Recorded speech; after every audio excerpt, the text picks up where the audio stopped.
Well, howdy, folks. Daryl Keith Norman again here, bringing you a new song this week. Now, I want to thank everybody for the response we got on last week's song. And I got a little feedback from some viewers who said that they fast forwarded through my talk, went and listened to the song, and then came back and listened to the stuff, and the talking was too much in the front and to put it in the back. So that's what I'm going to do this week is I'm going to just tell you the name of the song, play the song, then if you feel like listening to the chat afterwards, I'll be back around. But this week's song is called Gone Thing, and it was written by Tom Botkin, myself, and Casey Timmer. So here goes, and I'll be back in just a few.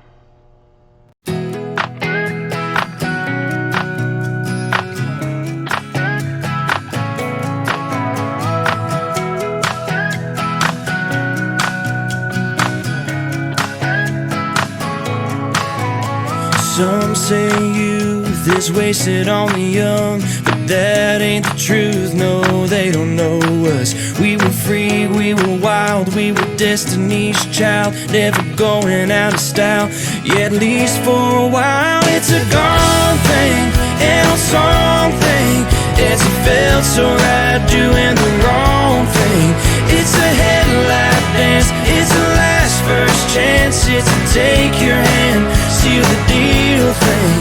It's a moonlight laugh, it's an old photograph, it's a summer wrapped up in a memory, how we used to be, yeah, you and me. It's a gone thing.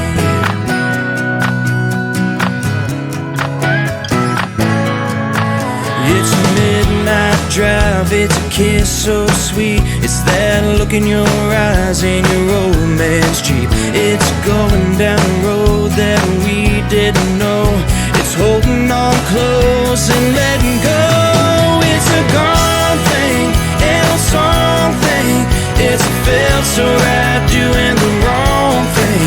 It's a headlight dance, it's a last first chance, it's a take your hand, seal the deal thing.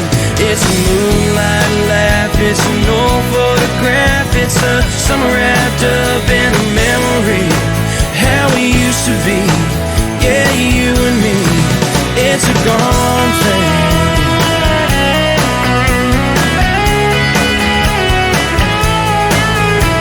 Every now and then when I look back, I miss everything we had.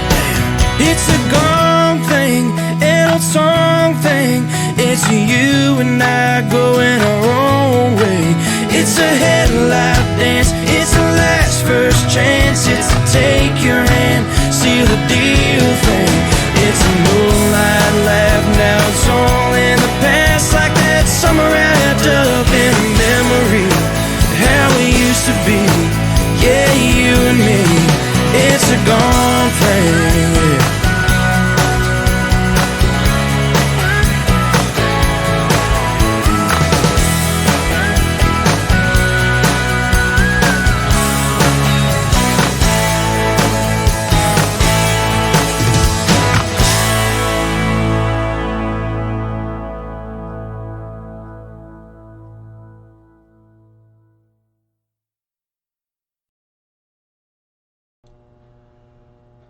Well, there you go. That was Gone Thing.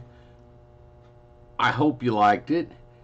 It's one that we worked really hard on. And just to give you a little insight into the process of writing that, Tom Botkin is a good friend of mine, so is Casey Timmer. I've written a ton of stuff with Tom Botkin. This is the only thing I've ever written with Casey Timmer.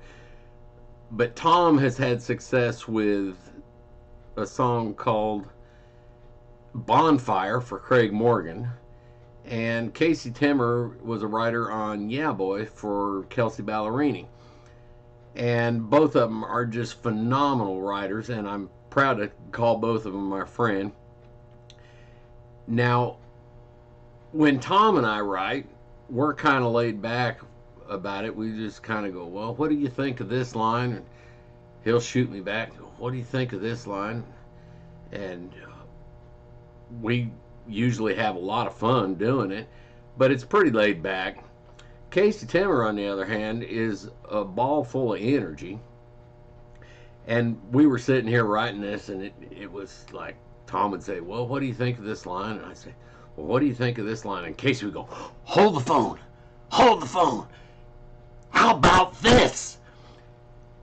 And we laughed so hard doing this, and he was so much fun to write with. And Casey, if you're watching this, we need to do it again. I had the time of my life. It was just great fun. And I think the idea started out with, we were throwing ideas back and forth at the beginning of the writing session. And I think the idea came from Tom to do Gone Thing. And the whole basic principle behind it is, it's like when you're 15 years old, you sit there and go, "Man, I remember when I was 10. And when you're 20, you sit there and go, "Oh, I had some good times when I was 15. And the older you get, the more you progress and go, well, you always reminisce about the good old days, no matter how old you are. And because things change, and it always seems like it was so much better in the past. And so that's where we were going with this song.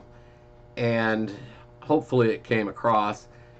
And you don't have to be a certain age to reminisce. I think you can reminisce even if you're 15 years old and sit there and say, "Oh, remember when we did this? That was so much fun."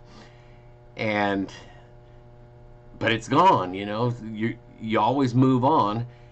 And when we did the demo, we were trying to be a little poppy, because there's two schools of thought here in Nashville. There's people who like the way country music's going, and there's people who don't. There's people who sit here and say, "Well, country music was when Willie Nelson and George Jones and Waylon Jennings, that's real country music." And then there's people who sit there and say, "Well, I don't want to sound like Waylon Jennings. I want to sound like myself." And they're progressing, and I'm a firm believer that music always evolves. It's always been that way. You've always had people saying country music was too pop. I'm old enough to remember when Eddie Arnold put all his orchestration on his records, they told him that he was way too pop and couldn't be considered country anymore. And that's one of the most country singers there ever was. If you know your country music history, he's one of the biggest country music acts of all time. But I also remember when Willie and Waylon and Johnny Cash and all those guys were called outlaws in the mid-70s.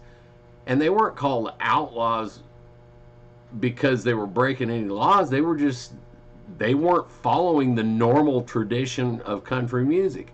And now they're considered traditional country music.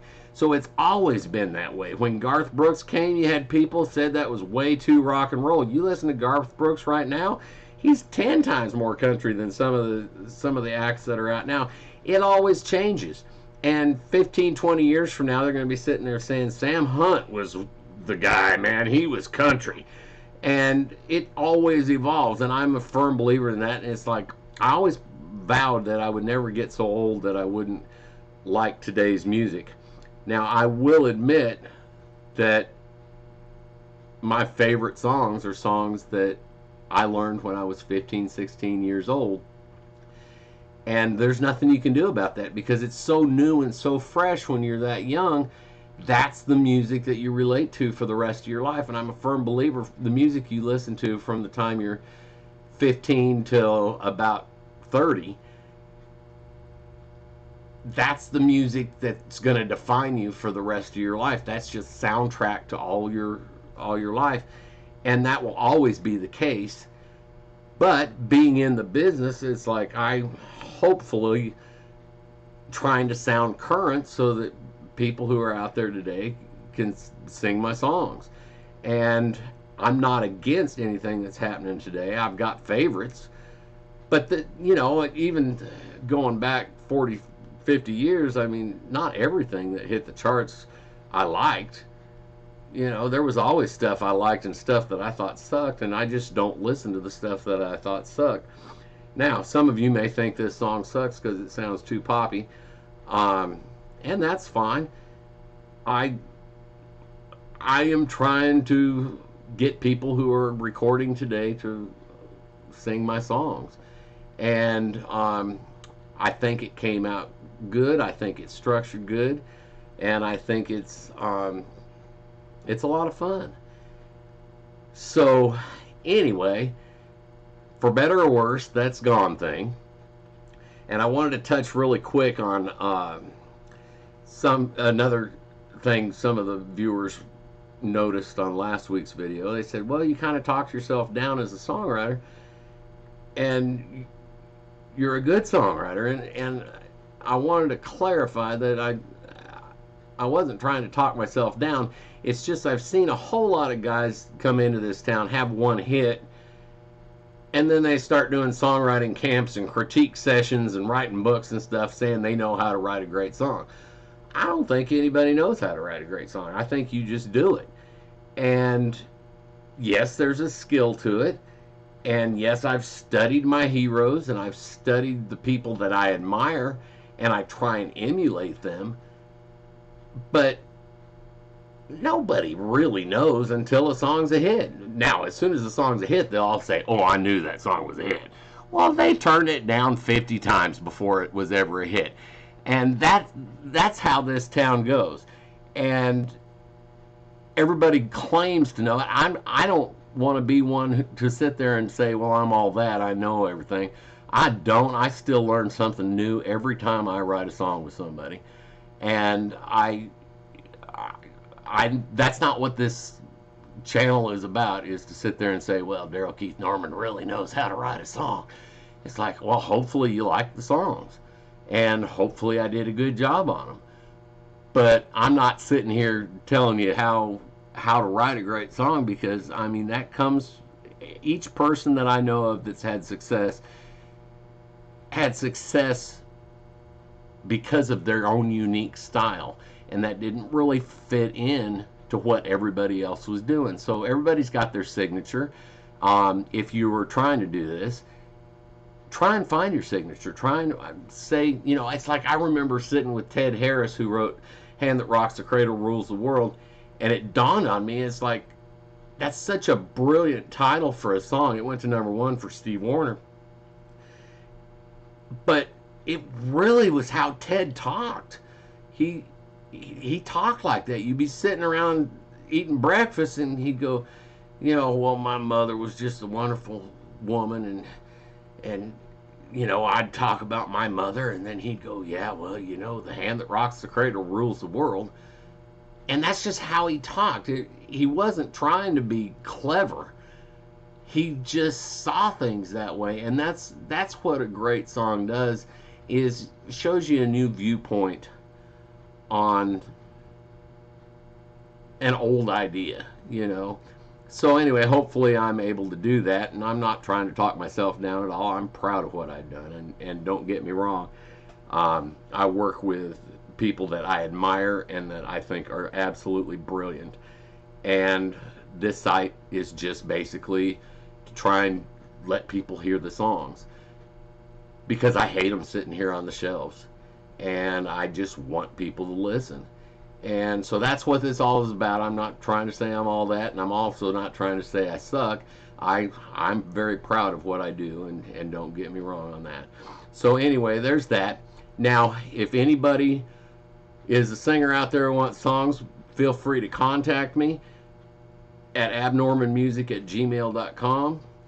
And if you're an artist who needs a production, do an album or something, I do stuff like that too. If you want to co-write, got ways to do that as well. So I'm here, and I hope you liked the song, and come back again next week. All right, good night.